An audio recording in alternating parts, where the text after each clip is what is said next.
Tonight, Joe Biden pushing forward with the business of becoming the next commander-in-chief, despite the Trump administration's roadblocks. What do you see as the biggest threat to your transition right now, given President Trump's unprecedented attempt to obstruct and delay a smooth transfer of power?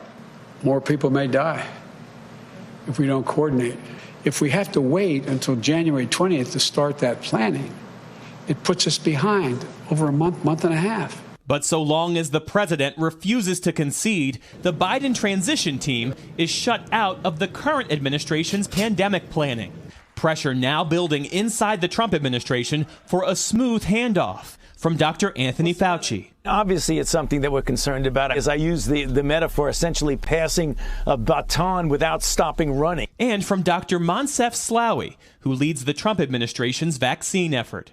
Our focus to make sure that we're going to save people's life, and anything that may slow that process or create any disruption is something that worries us appropriately.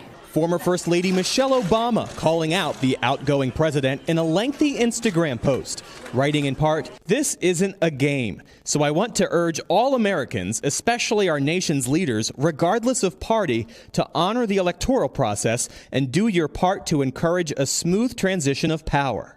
And NBC News has learned tonight that Congressman CEDRIC Richmond is joining the Biden administration in a senior role, described as a Valerie Jarrett-type position, referring to one of President Obama's top aides. Hey, NBC News fans, thanks for checking out our YouTube channel. Subscribe by clicking on that button down here, and click on any of the videos over here to watch the latest interviews, show highlights, and digital exclusives.